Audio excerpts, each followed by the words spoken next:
Hello అండి. ఎలా ఉన్నారండి అందరూ? బాగున్నారా? మీరంతా బాగుండాలని మనస్ఫూర్తిగా దేవుడిని కోరుకుంటున్నాను. ఈరోజు సండే కాబట్టి ముందుగా మీ అందరికీ కూడా హ్యాపీ సండే అండి. నేను పిల్లలనైతే సండే స్కూల్‌కి రెడీ చేసైతే పంపించేశాను. వాళ్ళెళ్ళిన తర్వాతయితే మరి ఇంకా పనులుంటాయి గదండీ! అవన్నీ చూసుకొని ఇంకా నేను కూడా చర్చికి బయలుదేరైతే వెళ్ళిపోయాను. వెళ్ళొచ్చిన తర్వాతయితే మటన్ కర్రీ అయితే చేశానండి. అది ఎలా చేశానో మీకు చూపిస్తాను. ముందైతే నేను వెళ్ళే ముందు టిఫినయితే ఉప్మా చేశాను. దీనిలో అయితే వేరుశెనగ గుళ్ళు వేసుకొని చేసుకుంటాం గదండీ! ఈ గుళ్ళు తగులుతూ ఉంటే టేస్ట్ అదిరిపోతుందండి. చాలా ఇష్టంగా తింటారు పిల్లలు. ఈ మధ్యన అయితే ఈ నూకతోనే ఎక్కువ ఉప్మా అయితే చేస్తూ ఉన్నాము. తెల్ల నూకతోటి అంటే గోధుమ రవ్వతో చేస్తుంటే అంతగా ఇష్టంగా తినట్లేదండి పిల్లలు. దీంతోనే ఎక్కువ ఇష్టంగా తింటున్నారు. ఇంకా తలా కొంచెం ఈళ్ళకి పెట్టేసాము. సండే స్కూల్ నుంచి అయితే వచ్చారండి. 8:30 అవుతుంది. ఆ టైంలో ఈళ్ళొచ్చేస్తారు. ఈళ్ళొచ్చిన తర్వాత ఇంకా వీళ్ళకి టిఫిన్ పెట్టాను. టీవీలో వచ్చే కార్టూన్స్ చూసుకుంటూ ఉంటారండి వీళ్ళు. అవి చూస్తే తప్ప వీళ్ళకి ఇది దిగదనమాట. టిఫిన్ అయినా, అన్నమైనా దాని ముందు కూర్చొని కాసేపు అలా తినేటప్పుడే టీవీ అలా చూస్తూ ఉంటారు. ఇంకో పాప హ్యాపీ అయితే బయటికి ఎక్కడికో ఆళ్ళ అత్తోళ్ళ ఇంటికెళ్ళినట్టుందండి. వచ్చిన తర్వాత తనకు కూడా పెట్టాలి.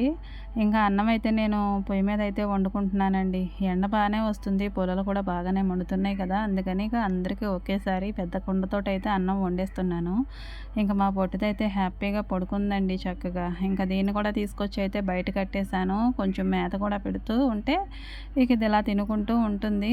రోజు గిన్నెలైతే అత్తయ్య తోమేశారండి. అవన్నీ కూడా సర్దుకున్నాను స్టాండ్‌లోను. మళ్ళొచ్చిన తర్వాత ఇంకా ఉన్న పనులన్నీ కూడా చేసుకుంటాను. నేను కూర వండేసి వెళ్దామంటే అప్పటికేమో ఏమీ తేలేదండి. అందుకని నేను అన్నం ఒకటే వండాను. ఇంకా కూర మళ్ళొచ్చిన తర్వాత వండొచ్చనేసి వెళ్ళిపోయానండి చర్చికైతే. ఇంకా బైబిళ్ళన్నీ కూడా ఇక్కడ పెట్టుకుంటాము. వాళ్ళు చర్చికెళ్ళి వచ్చిన తర్వాత వాళ్ళు నా బైబిల్ మీద వాళ్ళ బైబిల్ పెట్టారు. నాదేమో అడుక్కెళ్ళిపోయింది. ఇక బైబిల్ అయితే తీసుకొనైతే నేను చర్చికైతే వెళ్ళిపోయానండి. వెళ్ళొచ్చిన తర్వాత నేనొచ్చేసరికైతే మా మరదలు అన్నీ కూడా ప్రిపేర్‌గా చేసుంచిందండి. ఇంకా మటన్‌తో పాటు చికెన్ కూడా తీసుకొచ్చారు. తనైతే చికెన్ అయితే కర్రీ వండేసింది. ఇంకా ఇవన్నీ కూడా కట్ చేసి ఇంకా నా కోసమయితే నేను వండుతాననేసి ఇలా ప్రిపేర్‌గా పెట్టేసింది. చర్చి నుంచి వచ్చేసరికైతే 12:30 అవుతుందండి. ఆ టైంలోనైతే మరి ఇవన్నీ కట్ చేసుకునేటప్పటికి ఇంకా ఎక్కువ టైం తీసుకుంటుంది కదా! అందుకనే ముందుగానే ఇవన్నీ కట్ చేసి ఫ్రిడ్జ్‌లో పెట్టేసి ఉంచింది. మటన్ అయితే ఇంక నేనైతే ముందు ఉల్లిపాయలైతే నూనెలో అయితే వేయించేసుకుంటున్నాను. ఇవి దోరగా వేయించిన తర్వాత మటన్ అయితే అందులో వేస్తాను. చాలామంది చాలా రకాలుగా అయితే వంటలు వండుతూ ఉంటారండి. అలాగే ఈ మటన్ కర్రీ కూడా ఎవరికొచ్చినట్టయితే వాళ్ళు వండుకుంటూ ఉంటారు. నేనైతే ఎప్పుడు వండినా మటన్ కర్రీ ఇలానే వండుతానండి. ఉల్లిపాయలన్నీ కూడా పూర్తిగా మగ్గిపోయి కొంచెం బ్రౌన్ కలర్‌లోకి వచ్చేంత వరకు కూడా వేయించుతాను. మరీ తిక్కుగా కాకుండా ఒక మాదిరిగా అయితే వేయించిన తర్వాత ఈ మటన్ అయితే అందులో వేసేసుకొని ఈ మటన్ కూడా వేయించుకుంటాను. చాలా వరకైతే వేయించుతాను. ఇందులో ఉన్న వాటర్ అంతా కూడా పోయి నూనె అయితే మనకి వస్తుంది కదండీ! అప్పటి వరకు కూడా ఇలా వేయించుతూనే ఉంటాను. మధ్య మధ్యలో కాస్తంత కదుపుతూ ఉంటాను. ఇందులో నుంచి అయితే చాలా వాటర్ వస్తుందండి. ఈ వాటర్‌తో ఉన్నప్పుడే మనం ఉప్పు, కారం వేసేస్తే కూరలో అంత టేస్ట్ ఉన్నట్టు అనిపించదు. అందుకని ఈ వాటర్ అంతా కూడా పోవాలి. అదంతా కూడా ఇంకిపోయిన తర్వాత మనం ఉప్పు, కారం వేసుకోవాలి. ఈ మటన్ వేసిన తర్వాత నేను పసుపేస్తున్నాను. పసుపు మన ఇష్టమండి. ఉల్లిపాయ ముక్కల్లో కూడా వేసుకోవచ్చు. లేదంటే ఇలా మటన్ వేసిన తర్వాత అయినా వేయించొచ్చు. నేనింకా టమాటా ముక్కలైతే వేద్దామనుకున్నాను కానీ వాటిని కట్ చేసుకోలేదు. ఇక అందుకనే మటన్ వేసేసాను. ఉల్లిపాయలు వేగిపోయినాయి అనేసి. ఆ తర్వాత టమాటా ముక్కలు కూడా వేసేసి వాటితో పాటు ఇవి కూడా మగ్గిపోతూ ఉంటాయి కదండీ! మనకి టమాటాలు ఎందుకంటే కాస్త గ్రేవీగా ఉంటుంది కదా! అందుకని ఒక్క టమాటానే వేశాను. మరీ ఎక్కువ వేసినా పుల్లగా ఉంటాయి కదండీ ఇవి. మటన్ టేస్ట్ అయితే మారిపోతుంది. ఇంకా కొద్దిగా కొత్తిమీర కూడా ముందే వేసేసానండి. లాస్ట్‌లో వేస్తారు. కానీ ముందే వేశాను. ఎందుకంటే మటన్ కాస్తంత స్మెల్ వస్తుంది కదా! ఆ స్మెల్ పోగొట్టడానికి ఇంకా నేను కొత్తిమీర, పుదీనా ఉంటే పుదీనా కూడా వేసేదాన్నండి. కానీ లేదు. వాటర్ అంతా కూడా పోయింది. ఇంకా నూనె అయితే పైకొచ్చిన తర్వాత ఉప్పైతే వేశానండి. ఉప్పు వేసేటప్పుడు చెయ్యి వణుకుద్దండి. 2, 3 కళ్ళు ఎక్కువేసినా గానీ ఉప్పు చాలా కసముగా అయితే కూర టేస్ట్ అంతా కూడా మారిపోతుంది. అందుకనే కాస్త భయపడుతూ ఉంటున్నాను. ఉప్పైతే వేసేస్తున్నానండి ఈ మధ్యన. అందుకనే కాస్త తగ్గించే వేశాను. తర్వాత వేసుకోవచ్చులే అనేసి ఇంకా కారం కూడా తగినంత వేసుకున్నాను. తక్కువగా అనిపిస్తే ఇంకా నాకు కలర్ బాలేదనిపించినప్పుడు ఇంకాస్త అయితే వేసుకొని ఇక మొత్తం కూడా కలుపుకుంటాను. నేను ఉప్పు, కారం వేసిన వెంటనే నీళ్ళైతే పొయ్యనండి. దాన్నయితే కాసంత మగ్గనిస్తాను. ఆ నూనెలో అయితే ఈ కారం మగ్గుతూ ఉంటే టేస్ట్ ఇంకా బావుంటుంది. అందుకని నేను అది ఒక 5 నిమిషాలైనా సరే అలా మగ్గిన తర్వాత అప్పుడు కావాల్సిన క్వాంటిటీలో నీళ్ళైతే పోసుకుంటాను.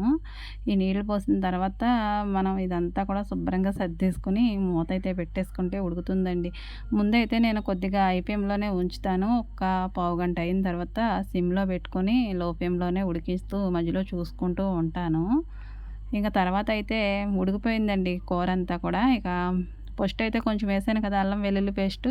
ఆ తర్వాత మిగిలిందంతా కూడా అందులో వేసేసుకొని ఇక గరం మసాలా అండి. నేను ఇంట్లో తయారు చేసుకుంటాము. అప్పటికప్పుడే పట్టుకుంటాము. చికెన్ మసాలా అని, మటన్ మసాలా అని, ఫిష్ మసాలా అని బయట చాలా అమ్ముతూ ఉంటారండి. కానీ మేమైతే ఇంట్లోనే తయారు చేసుకుంటాం. ధనియాలు, జీలకర్ర, ఇంకా దానిలో మసాలా దినుసులు చాలా ఉంటాయి కదండీ! చెక్కలు, యాలకులు, లవంగాలు, గసగసాలు వీటితోటైతే చక్కగా పొడి అయితే తయారు చేసుకొని ఇది మటన్‌లో గానీ, చికెన్‌లో గానీ వేసుకుంటే టేస్ట్ అదిరిపోతుందండి. కమ్మగా అప్పటికప్పుడు తయారు చేసుకుంటామేమో గుమగుమలాడిపోతుంది ఏ కూర అయినా సరే. ఇక ఫైనల్‌గా కొత్తిమీర కూడా వేసేసుకున్నాను. ఇది మటన్ కర్రీ కాబట్టి కాస్త గ్రేవీగానే ఉండాలండి కూర. మరీ ఎగరబెట్టేసుకుంటే అంత బాగోదు చికెన్‌లాగా. అందుకని నేను ఇంకొంచెం ఇలా ఉండగానే మసాలా వేసిన తర్వాత దానికంతా కూడా అబ్జర్వ్ చేసుకోవాలి కదండీ! అదంతా కూడా ఒక 10 నిమిషాల వరకు ఉడికించుకుంటాను లో ఫ్లేమ్‌లో పెట్టుకొని. ఇంక కూర అయితే రెడీ అయిపోయినట్టేనండి. దాన్నయితే ఆఫ్ చేసేసుకోవచ్చు. మటన్ కర్రీ అయితే నేను ఎప్పుడు వండినా గానీ ఇలానే వండుతానండి. ఇంకా నాకు ఇలానే వచ్చు. నేను కూర వండడం అయితే 12:40 అలాగా ఆ టైంకైతే మొదలుపెట్టానండి. అది వండేసరికైతే 2 అయిపోయింది.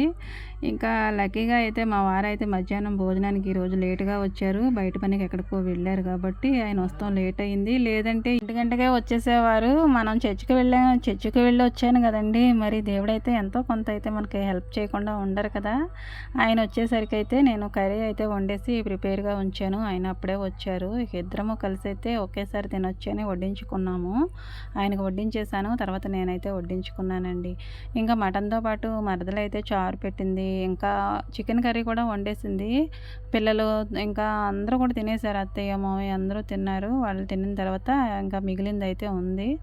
ఇంకా సాయంత్రానికైతే సరిపోతుందండి. కూరలన్నీ ఉన్నాయి కదా! సాయంత్రం వండనవసరం లేదు. ఇంకా మేము కూడా వడ్డించుకొని తింటున్నాం. చికెన్ కర్రీ కూడా చాలా బాగుంది. కానీ అది చల్లారిపోయింది కాబట్టి ఇది వేడివేడిగా ఉందనేసి గుటుకుమని దిగిపోతుంది కదండీ! వేడివేడిగా ఉంటే. అందుకని అదే వేసుకున్నాను నేను కూడా. ఆయనకైతే మటనే ఇష్టం. ఇంకా పిల్లల కోసం అయితే చికెన్ తెచ్చారు. ఇంకా ఇది కూడా టేస్ట్ చూద్దామనేసి నేను ముందైతే మటన్ వేసుకున్నాను. ఇలా మీకు కనిపించేలా తినడం ఇదే ఫస్ట్ అండి. నేను ఎన్ని వీడియోస్ చేశాను కానీ ఇందులోనే కూడా తిన్నట్టు కనిపియలేదు. ఇందులో చూపిస్తున్నాను. తినే ముందైతే ప్రేయర్ తప్పకుండా చేసుకుంటాను. ఎందుకంటే ఈ ఆహారం ఇచ్చిన దేవుడికి కృతజ్ఞతలైతే చెప్పుకోవాలి. పంట పండించిన వాళ్ళకి కూడా మరిన్ని పంటలు పండించేలాగా చేయమని అయితే దేవుడిని కోరుతాను. ఎందుకంటే అందరూ ఉద్యోగాల వేటలో పడిపోతున్నారండి. మరి మనకు ఆహారం కావాలంటే ఈ పంటలు పండించే వాళ్ళు కూడా కావాలి కదా! అందుకని వాళ్ళ కోసం కూడా ప్రేయర్ చేస్తూ ఉంటాను. రోజు సండే అయితే ఇలా గడిచిపోయిందండి. నచ్చితే లైక్ చేయండి. Thank you for watching.